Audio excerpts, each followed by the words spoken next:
this point, I'm probably going to put the gun in my armpit, i.e. my workspace. And from here, I'm gonna attempt to remove the magazine. If this round is halfway in the mag and halfway in the chamber, it's not going to be easy to pull out. So I'm gonna keep it gripped in my tricep and my bicep against my chest. I'm gonna rip the magazine out. If I need to, I'm gonna throw it. If I can, I'm gonna stow it in my dump pouch, right? I'm in my workspace. From here, I'm gonna take my charging handle and I'm gonna try to force it to the rear, get that out. Likely that will not fix the issue. If it did, great, get the gun loaded back up and go to fire. If it didn't, what I recommend you do is lock that bolt to the rear, and it might even behoove you to keep that charging handle to the rear. Because what you don't want to do on the next process is when you're trying to finger jam this thing to get the problem out, you don't want that bolt to do that on your finger, right? So it might be a great idea to keep this chamber or this charging handle locked to the rear. Sometimes I'll put it on my chest, I'll stick my fingers in there, or I'll put it up on my shoulder, whatever I need to do, but I'm gonna get my fingers in there and I'm gonna work out the problem. If I can't fix it with my fingers, I'm gonna get down into a lower position, I'm gonna unsling, I'm gonna take this gun off, I'm gonna look at it, I'm gonna assess it one more time, hopefully I'm behind cover, that way bullets are being stopped, and if I need to, I'm gonna get a Gerber or some other Leatherman tool out. I'm gonna keep that charging handle to the rear. I'm gonna grip it tight to the buffer. That way it can't do that on my finger. And then from there, I can use a Gerber tool or Leatherman to get this issue unscrewed and get the gun back in the fight.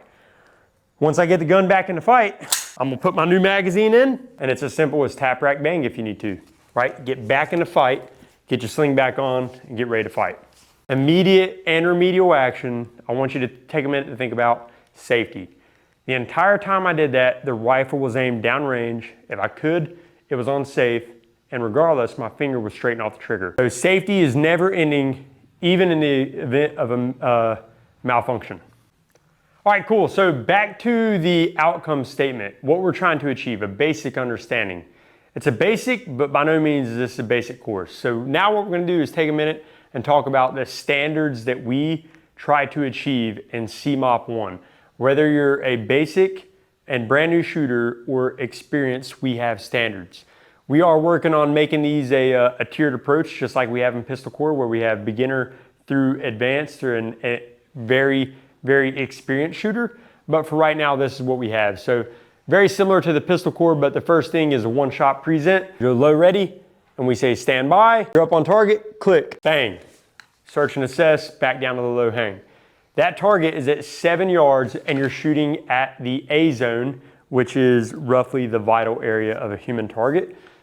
So the standard for that is 1 second. Again, that's from low ready, stand by, beep, bang, 1 second. And then we do our search and assess after.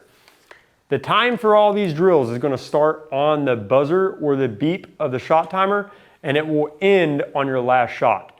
So if it was a one-shot drill, the time ends the moment you go bang on your shot. The next drill is a Bills drill, which is a presentation on a target at 7 yards on the A zone, and it is 6 shots. So 1, 2, 3, 4, 5, 6, as fast as you can. Back on safe, search and assess, and back down. Again, time starts on a buzzer, time ends on the last shot, and we're looking at a standard of 2.25 seconds.